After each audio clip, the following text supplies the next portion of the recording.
This is Rummy's Corner.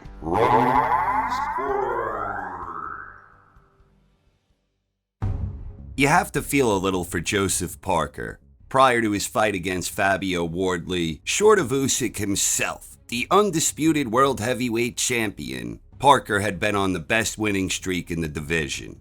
Parker's fight against juggernaut Joe Joyce was for the vacant WBO interim title. It was an extremely taxing battle, and Parker wound up suffering the third loss in his professional career. Even though Parker was the former WBO heavyweight champion and was still only 30 years old, the manner of the loss against Joyce was extremely brutal. Parker received a lot of punishment in that one before ultimately getting knocked out in round 11. It felt as if this was the end of the road for Parker as a serious contender. But like a phoenix rising from the ashes, Parker bounced back.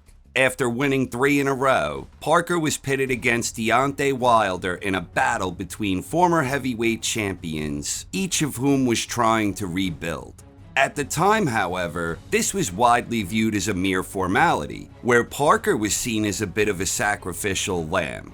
This was the first time that Wilder and Anthony Joshua were featured on the same card. The expectation going into this one was that Wilder and Joshua would both emerge victorious, and this would lead to a long-awaited showdown between the two that should have probably happened 4 or 5 years earlier.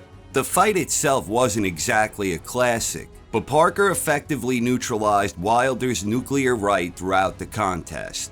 Parker was patient, defensively sound, and consistently doing better on offense. Parker even managed to rock Wilder later in the fight, where he had him badly hurt and staggering all over.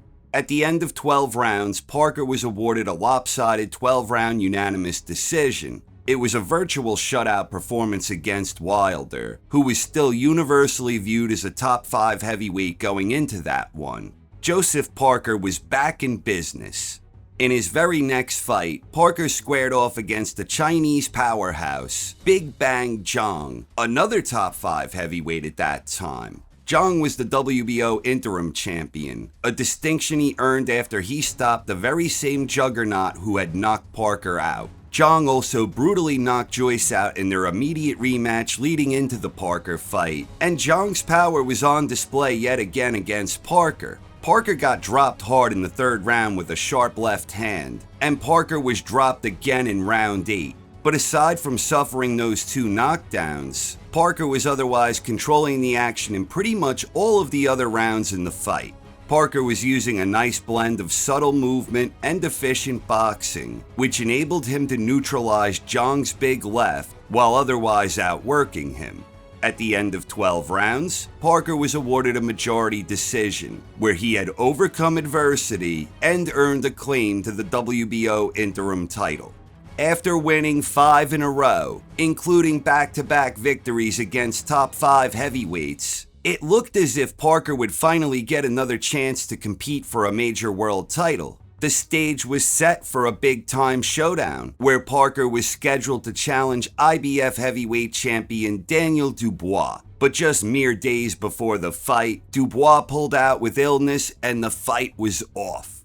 Instead of simply not fighting or taking on a soft touch in place of Dubois, Parker agreed to face Martin Bakole on extremely short notice. Bakole was another top 10 heavyweight, coming off a career-best win when he stopped undefeated American contender Jared Anderson. Bakole wasn't exactly well-trained or prepared, literally flying in at the last minute, even missing the weigh-in. But Bakole was still a dangerous, powerful operator, widely viewed as the boogeyman of the heavyweight division following his win against Anderson. Parker dropped Bakole in round 2 to score the stoppage win. That was 6 wins in a row for Parker, 3 against top 10 heavyweights, where 2 of those 3 were top 5 heavyweights when Parker beat them. At this point, Parker was unquestionably the most deserving challenger out there for Usyk. Parker was unable to reschedule a fight against Dubois, who instead opted to have a rematch with Usyk, where once again, Usyk proved far too much for Dubois, knocking him out in round 5.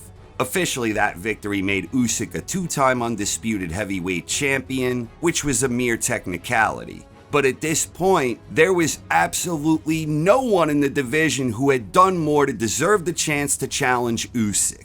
But that didn't happen.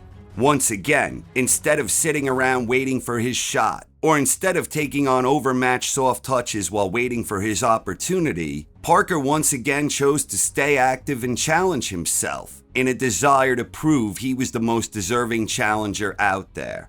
Enter Fabio Wardley, an undefeated powerhouse puncher who has shown gradual improvement in each and every fight leading in. This proved true again in his fight with Parker, and it wound up being a terrific clash of elite-level heavyweights. Parker again made a very strong account of himself against a hard-hitting puncher. Both of these warriors showed a lot of heart and determination in this one, but Parker was usually just a little better throughout most of the fight.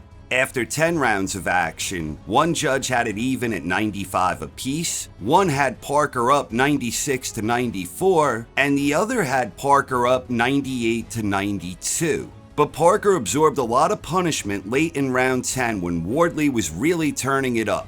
With less than 2 minutes left in the 11th, Wardley had Parker hurt again. Parker was doing everything in his power, using every survival trick of the trade he could to try and dodge and deflect and defend, and he was making Wardley miss with a lot during his follow-up. But Wardley was aggressively swinging away with both hands, and a lot of it was getting through. And more importantly, Parker was not firing back. With the referee carefully looking on, Parker eventually did try to fire back, but Wardley drilled him with another big right. Parker retreated back to the ropes, and a few punches later, the fight was waved off by referee Howard Foster. The fight was over, and it was an 11th round stoppage for Fabio Wardley. And just like that, Parker's impressive winning streak was over. The stoppage was a bit premature for some observers, and to be sure, Foster does have a track record of sometimes stopping fights prematurely, but I really didn't think Parker was doing enough to say it was a bad stoppage. Not at all. He should have maybe tried to tie up, or perhaps even taken a knee, because he's experienced enough to know he otherwise had to show something or risk being stopped, and it was stopped. Foster maybe could have let it go on a bit longer, and sure, as boxing fans we want to see a conclusive ending, but the fact remains Parker absorbed a lot of heavy shots in the 10th and 11th, and he was not offering any real resistance, even if he was still seemingly aware of his surroundings and trying to remain defensively responsible. For the record, I thought maybe Foster could have let it go on a bit longer, but I definitely would not call it a bad stoppage. But it doesn't really matter what I think. The fact remains, Wardley stopped Parker, and Parker's winning streak was abruptly ended. Now we have gone full circle, and once again, it kinda feels like it might be the end of the road for Joseph Parker as a serious contender. Now Parker is going on 34 years old, and it does not seem likely that he will be in line for a shot against Usyk anytime soon. Parker is the latest in a string of WBO interim champions who lost the distinction by taking on a risky fight rather than sitting on a mandatory spot. Personally, I admire that type of approach, and I feel it's a better approach than, say, for example, David Tua, who sat on his mandatory taking on soft touches, where he gained weight and lost his edge. So by the time he got his shot against Lennox Lewis, he did himself a disservice in the sense he was clearly not as well prepared and sharp as he could have been. I always prefer the approach we saw from Joyce, Zhang, and Parker in this type of situation, but that's easy for me to say as a boxing fan, where I'm not in line to earn a huge payday or the chance to become heavyweight champion. So in that sense, I understand why many view this type of approach as a costly mistake, a financial fiasco resulting from mismanagement. Is this the end of the road for Joseph Parker as a serious contender? I don't think it necessarily is. Parker is still a very talented operator, and he has bounced back before. I believe he could bounce back again, but it is definitely going to be an uphill battle. The simple fact is he will soon be 34 years old, and with elite heavyweights normally only fighting once or twice a year, it is going to be extremely difficult to fight his way back into contention. Not impossible, but very difficult. I am not sure if Parker will ever get himself into a position that he can challenge for a major world title. I definitely feel that ship has sailed for him as far as Usyk is concerned. Usyk never seemed especially keen on fighting Parker, and understandably so. Parker is not a big-name superstar with massive crossover appeal, which explains why Usyk first mentioned the possibility of a trilogy fight against either AJ or Fury, two guys he already beat not once, but twice, in his post-fight interview after the Dubois rematch knockout.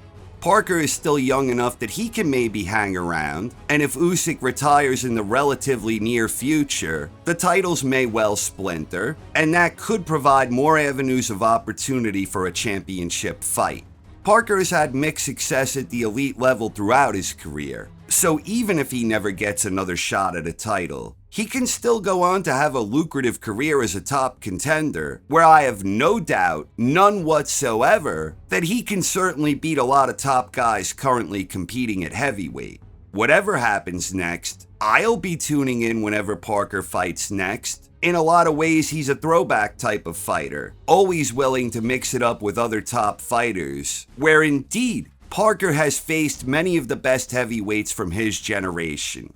Parker may never get another title fight, but I, for one, am certainly not ready to count him out as a serious contender moving ahead. So what do you think? Is this the end of the road for Joseph Parker as a serious contender? Let me know in the comments section. The Parker vs. Wardley fight was streamed only on DAZN, and they have some great fights coming up this month, which include the Eubank Jr. vs. Ben rematch on November 15th, and then exactly 1 week later on the 22nd, the tremendous fight card on Ring 4. Both cards will be available live only on DAZN. Buy the fights using the link in the description and receive a free 7-day trial with DAZN. Thank you very much for watching, everyone. I hope you enjoyed and have a wonderful night. This is Rummy's Corner.